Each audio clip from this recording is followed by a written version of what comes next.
በፌዴራል መንግስትና በህወሓት ያንዣበበው ውጥረት ለማሸማገል ኦሉሴጉን ኦባሳንጆ ድጋሜ ብቅ ብለዋል። ጠፍቶ የነበረው አመራር ተመልሷል። በአስመራ በሚገኘው መኖሪያ ቤቱ በጥይት ተመቶ ከባድ የአካል ጉዳት ከደረሰበት በኋላ የጠፋው የህግደፍ አመራር የጤና ሁኔታ፣ ጉዳቶችና ጥቃቶች ይፋዊ ማብራሪያ ሰጥተዋል። ትግራይ ለመግባት እየተደረገ ያለው ፍጥጫ፣ ሚኒስተሩ ለፕሬዝዳንት ኢሳያስ አፈወርቂ መልእክት አስተላለፉ፣ ከጎንክ ነን ሲሉ ተደምጠዋል። በኬንያ የነዳጅ ዋጋ ላይ ከፍተኛ የተባለ ጭማሪ መደረጉ ተጨምሮ አገር አቀፍ የትራንስፖርት አድማ ተቀሰቀሰ። ዋና ዋና ነጥቦችን በማንሳት ወቅታዊ መረጃዎች ወደ እናንተ ለማድረስ ብቅ ብለናል። እንደምን ቆይታችኋል? የሪከርድ ዞን ተከታታዮች ቻናላችን ላይክ፣ ሼር፣ ሰብስክራይብ በማድረግ የቻናላችን ቤተሰብ ይሁኑ። እንቀጥላለን።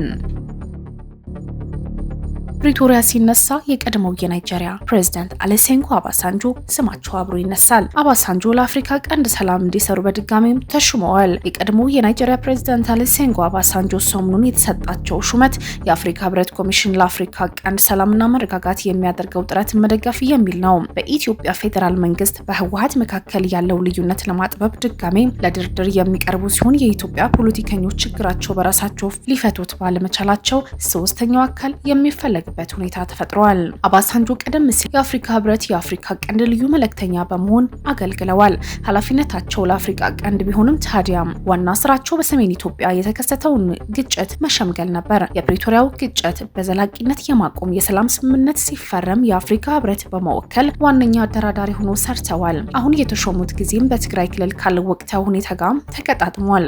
ሰሞኑን በአዲስ አበባ በተካሄደው 10ኛ የአፍሪካ ህብረት የተባበሩት መንግስት ድርጅት ዓመታዊ ጉባኤ ማጠቃለያ ላይ የወጣው መግለጫ ከተጠቀሳቸው የሀገሪቱ የጸጥታ ጉዳዮች አንዱ ይህ የፕሪቶሪያው ስምምነት ጉዳይ ነው። በተባበሩት መንግስታት ድርጅት ዋና ጸሐፊ አንቶኒዮ ጉተሬዝ በአፍሪካ ህብረት ኮሚሽን ሊቀመንበር መሐሙድ አሊ ዩሱፍ የወጣው ይህ መግለጫ የስምምነቱ ሙሉ በሙሉ መተግበር አስፈላጊ መሆኑን አስምረውታል። ከዚህ አንጻር ተፈራራሚዎቹ ወገኖች ያላቸው ልዩነት በተቀመጡበት ስልቶች አማካኝነት እንዲፈቱ ጥሪ ያቀረቡ ሲሆን በእንግሊዝኛው ምህጻረ ቃል ISS በመባል በሚታወቀው የጸጥታ ጥናት ተቋም ከፍተኛ ተማራማሪ የሆኑት ሞዝ ኦኬሎ እንደሚሉትም የኦባሳንጆ ሁለተኛ ሹመት የመጀመሪያው ለምን እንዳላበቃም ጥያቄ የሚያነሳ ነው ሲሉም አሳስበዋል። ታስታውስ እንደሆነ በመጀመሪያው ሹመታቸው ወቅት የተሰጣቸው ኃላፊነት የኢትዮጵያ መንግስትና ህወሓት ልዩነት እንዲፈቱ መደገፍ ነበር። እንደሚገባኝ ከሆነ እዚህ ልዩነቶች ቀጥለዋል። ሌላ ዙር ግጭት ሊነሳ እንደሚችል ምልክት አሉ እና ይህ እንዲህ እንዳለ ጥያቄው የሚሆነው የኦባሳንጆ የመጀመሪያው ስራ የተጠናቀቀው መቼ ነው? ሁለተኛው ሹመታቸው እየተጀመረ ያለው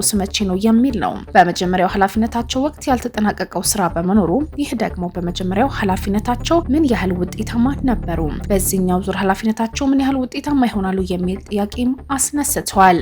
አዲሱ የኦባሳንጆ ሹመት የተለያዩ ፈተናዎች ማለፍ ይገባቸዋል። የመጀመሪያው ፈተና ከተሰጣቸው በኋላ ሊከውኑት የተሰጣቸው መለየት መቻል መሆኑን አመልክተዋል። በአፍሪካ ቀንድ ያሉ ጉዳዮች የተሳሰሩት መሆናቸው ይህም ነጥብ አስፈላጊ እንደሚያደርገው ተጠቁሟል። ሌላኛው ፈተና በኢትዮጵያ ፌዴራል መንግስትና በህወሓት መካከል ያለው ሁኔታ በፊት ከነበረው መለወጡ እንደሆነም አመልክተዋል። የተለየ አካሄድ እንደሚጠይቅም ተነግረዋል።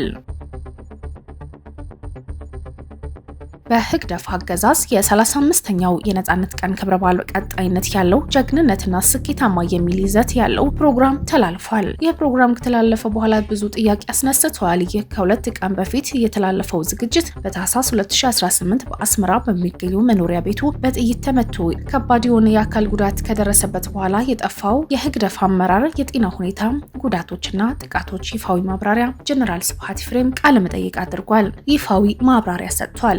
ቴሌቪዥን ቃለ ምልልሱ መቼ እንደተቀረጸ ግልጽ ባይሆንም በዳንካሊያ ጦርነት የኦፕሬሽን ፈንቅል 74ኛው ክፍል የሚገልጽ ሲሆን ዛሬ ቀደም ብሎም የጀነራል ስብሃት ኤፍሬም በአመራር ኢሳያስ የሚፈልጉ ሌሎች ምስሎችና ውዳሴዎች ተቆርጠው በማህበራዊ ሚዲያ ላይ ተለጥፈዋል። የህግደፍ አገዛዝ ቴሌቪዥን እንደተለመደው በኦፕሬሽን ፈንቅል ውስጥ ጉልህ ሚና የሚጫወቱ የህወሓት አገዛዝ የታሰሩ ሰዎች ምስሎችም ተለጥፏል።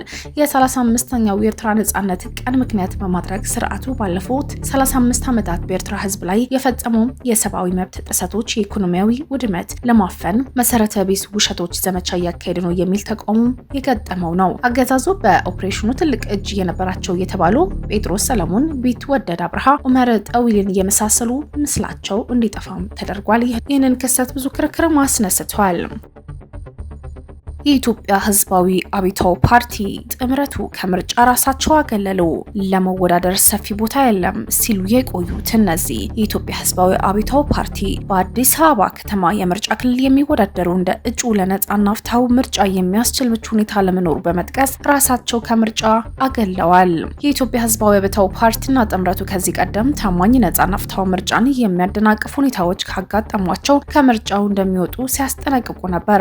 እጩ ይስሐቅ ወልዳይ ሀጎስ ራሳቸው ከምርጫ ማግለላቸው የሚገልጽ ደብዳቤ ለኢትዮጵያ ብሔራዊ ምርጫ ቦርድ ያስገቡ ሲሆን ቦርዱ ለደብዳቤው የሰጠው ይፋዊ መረጃ የለም። በተያያዘ ዜና የኢትዮጵያ አንድነት ጥምረት በእሁድ ዕለት ባወጣው መግለጫ በተያያዘ በደቡብ ኢትዮጵያ አርባ ምንጭና በሌሎች የጋሞ ዞን አካባቢዎች የገዢው ፓርቲ ባለስልጣናትና የጸጥታ ኃይሎች በእጩዎችና በምርጫ ቅስቀሳ እንቅስቃሴዎች ላይ ከፍተኛ ትንኮሳ፣ ወከባ እያደረጉ መሆኑን አስታውቋል። ጥምረቱ ይህንን ድርጊት ቀይ መስመር የነካ ሲል የገለጸው ሲሆን ገዢው ፓርቲ እስካሁን በጉዳይ ላይ የሰጠው አስተያየት የለም። በሰባተኛው አጠቃላይ ምርጫ ዙሪያ እየታዩ ያሉ ችግሮችና ተያያዥ ጉዳዮች በተመለከተም ጥምረቱ እስከ ማክሰኞ ጠዋት 4 ሰዓት ቸርችል ጎዳና አካባቢ በሚገኘው ማስተባበሪያ ጽሕፈት ቤት ጋዜጣው መግለጫ እንዲሰጥ አስታውቋል። ይህ በእንዲህ እንዳለ የኢትዮጵያ መንግስት ለዘንድሮ አጠቃላይ ምርጫ ማስፈጸሚያ ካወጣው 20 ቢሊዮን ብር ገደማ በተጨማሪ ምርጫ ቦርዱ 10 ቢሊዮን ብር እንደሚያስፈልገው መግለጹን ተዘግቧል።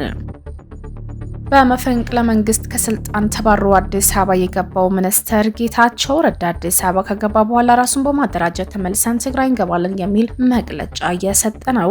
ጨዋታው ተቀይሯል። አንዱ በኃይል ሲወገድ ቀን ጠብቆ ራሱን አደራጅቶ ተመልሶ ስልጣን የሚቆጣጠርበት አጋጣሚ ይፈጠራል። የትግራይ ፕሬዝዳንት ወንበር ከደብረጽዮን ወደ ጌታቸው፣ ከጌታቸው ወደ ጀነራል ታደሰ ወረደ ዙሮ የነበረ ቢሆንም አሁን ደግሞ ጨዋታው ተቀይሮ ወንበሩ ወደ ቀድሞ የነበረው አመራር ዶክተር ደብረጽዮን ተመልሷል። ይህንን ተከትሎ መቀሌ በቅርቡ እንገባለን እያሉ ያሉ ሚኒስትር ጌታቸው ረዳ ስልጣኑን እንቆጣጠራለን፣ ዶክተር ደብረጽዮን የተባለ ጠማማ ሰውዬ ፕሬዝዳንት ሊሆን አይችልም ሲል ተሰምቷል። ጌታቸው ተመልሶ ትግራይ ሊመራ ይችላል የሚለው ሳይመለስ ያለፈ ሲሆን ሚኒስትሩን በኃይል የተነጠቁት ስልጣን አስመልሳለሁ እያለ የሚገኝ ነው። ህወሓት ወደ ስልጣን መመለሱ ተከትሎ በርከት ያሉ ስብሰባዎች እየተስተዋሉ ናቸው። ይህ ጀነራል በተለይም ደግሞ ጀነራሉ ድምጻቸው አጥፍተው ቀጣይ ምን ይመጣል የሚሉ ይተጠባበቁ ናቸው። ከስብሰባዎቹ የሚወጡ በህወሓት ካድሮች የሚሰየሙ መድረኮች ጀነራል ታደሰ ወረደ የያዘልን ልክ እንደ ጌታቸው ረዳ ማምለጥ የለበትም የሚል ድምጽ የተሰማ ሲሆን ጀነራሉም ባንዳ የሚል ስም ተለጥፎባቸዋል። ለሁለት ተሰንጥቆ እርስ በርሱ እየተባለ ያለው ህዝብና ፖለቲከኛ ከራሱ ኃይል ጋር ሳይስማማ እንዴት ነው ከሌሎች ኃይል ጋር ተስማምቶ ሊቀጥል የሚችለው የሚል ሀሳብ ይነሳል። እዚህ ጉዳዮች ላይ ቻናላችን ሀሳባቸው የሰጡ ተንታኞች እንደሚሉት በዚህ ሰዓት ላይ አዲስ አበባ መቀመጫው ያደረገው የትግራይ ፖለቲከኞች ልክ እንደራሳቸው ብርጌድ ንሓመዱ እያሉ የሚጠሩት የህግደፍ ተቋሚ የሆኑት ኃይሎች ናቸው። ብዙ ነገር ያመሳስላቸዋል ይላሉ። እነዚህ ኃይሎች ሀገራችን ላይ በነጻነት የመናገር ሆነ እንቅስቃሴ ማድረግ አልቻልንም በማለት ከሀገራቸው በመውጣት አዲስ አበባ ላይ ቢሮ በመክፈት አስመራ በቅርቡ እንገባለን ሲሉ ይሰማሉ። በተለይ ሀገራችን ተሰደናል፣ መስራት አልቻልንም በማለት ትግራይ ለመግባትና ከተማ ውስጥ ቁጭ ላለው ኃይል እየሰደበ ያለው የትግራይ ኃይል በተመሳሳይ ራሱን የለውጥ ኃይል ነኝ በማለት ሲንቀሳቀስ ታይተዋል። የህወሓት አመራሮች የሰላም ሌላ ዙር ድርድር እንዲደረግ እየጠበቁ ባሉበት ወቅት ነው ሌሎች የክልሉ ኃይሎች አዲስ አበባ መስርተው መፈንቅለ መንግስት እናደርጋለን ሲሉ የተሰሙት። የተወሰኑ አባላትና አመራሮች በአዲስ አበባ የሚገኙ በትግራይ ውስጥ በፈለጉት የፖለቲካ አመለካከትና ዓላማ በነጻነት ተደራጅተው አባላት መመልመልና ማደራጀት ባለመቻላቸው እንዲሁም ነጻነት ለማግኘት ስብስብ በመፍጠር በቅርብ ጊዜ እንቋጫዋለን እያሉ የእርስ በርስ ጦርነት እየተጋጋለ እየሄደ ይመስላል። በትግራይ ክልል በመፈንቅለ መንግስት ስልጣን የያዘው ቡድን በአጭር ጊዜ ከትግራይ ህዝብ ጫንቃ ለማስወረድ እየተዘጋጀ ነው እያሉ ያሉ የስምረት ፓርቲ ብሎም ያቋቁሙት ጌታቸው ረዳ የሚገኙበት ቡድን በቅርቡ መቀለ እንገባለን ማለቱን ተከትሎ መቀለ ያለው ቡድን ከስልጣን ሲወገድ ክልሉ አስፈላጊ ትርምስ ውስጥ እንዳይገባ የሰላም ጸጥታና መረጋጋት እንደሚሰሩ እቅዳቸው ውስጥ ያካተቱት እንደየራሳቸው ተመልካች አንደኛው ደግሞ እንደ ተሳታፊ የሚሆኑበት የፖለቲካ ስርዓት በማስወገድ ሁሉንም ያካተተ አቃፊ ሆነ ሁሉንም አሳታፊ ሆነ መንግስት መመስረት ዓላማ ይዘን ነው የምንቀሳቀሰው ያሉ ሲሆኑም ይህ በእንዲህ እንዳለም ቡድኑ እያሉ በተደጋጋሚ የሚጠሩት አካልም በስም ጠርተው ግልጽ ሳያደርጉ ማለፍም የመረጡ ናቸው። በኬንያ የነዳጅ ዋጋ ላይ ከፍተኛ የተባለ ጭማሪ ተደርጓል። ይህንን ተከትሎ ደግሞ ሀገር አቀፍ የትራንስፖርት አድማ ተቀስቅሰዋል። የናይሮቢ ጨምሮ በተለያዩ ከተሞች ህዝባዊ ተቃውሞ ቀጥለዋል። የኢራን ጦርነት ባስከተለው ዓለም አቀፍ የነዳጅ ዋጋ ንረትም ምክንያት በኬንያ የነዳጅ የኃይል ቁጥጥር ባለስልጣን ይፋ ያደረገው ከፍተኛ የነዳጅ ዋጋ ጭማሪ በመቃወም የማታና የሚኒባስ አሽከርካሪዎች፣ የጭነት መኪና ባለቤቶች ማህበራት ያካተተው የትራንስፖርት ጥምረት አገር አቀፍ የስራ ማቆም አድማ መጀመሩ ተነግሯል።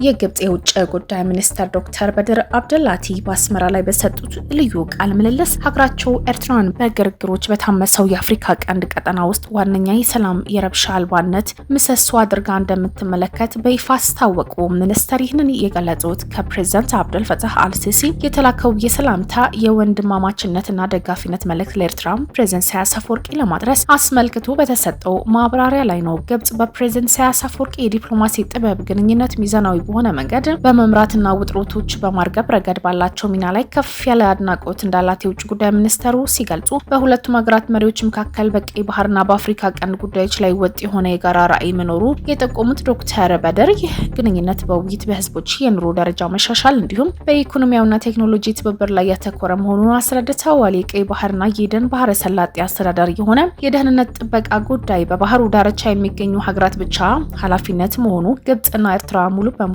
እንደሚስማሙ ሚኒስተሩም አስታውቋል። ይህን ጉዳይ ፍጹም ግልጽና ለድርድር የማይቀርበው መሆኑ የሚል አንድ አይነት አቋም እንደሚያራምዱም የተናገሩ ናቸው። በአሁኑ ወቅት በቀይ ባህር ዳርቻ ለሚገኙ እንደ ሳውዲ አረቢያ፣ ኤርትራ፣ ግብጽ፣ ዮርዳኖስ፣ የመንና ሶማሊያ ባሉ ሀገራት መካከል የቀይ ባህርና የኤደን ባህረ ሰላጤ አዋሳኝ የአረብና አፍሪካ ሀገራት ምክር ቤት በአስቸኳይ ወደ ስራ ለማስገባት ሰፊ ውይይትም እየተደረገ ነው። የዚህ ምክር ቤት ዋና መስሪያ ቤት ሳውዲ አረቢያ እንደሚሆን የተገለጸ ቢሆንም የካውንስሉ መዋቅር በፍጥነት ወደ ተግባር እንዲገባ ጥረት እየተደረገ ይገኛል። አብራችሁን በመቆየት ወቅታዊ መረጃዎችን የምትከታተሉ የቻናላችን ቤተሰቦች ለዛሬ ያዝናቸው ጥንቅሮች ወቅታዊ መረጃዎች እነዚህን ይመስሉ ነበር። ተመልሰን አዳዲስ መረጃዎች በመያዝ ወደ እናንተ ብቅ እንላለን።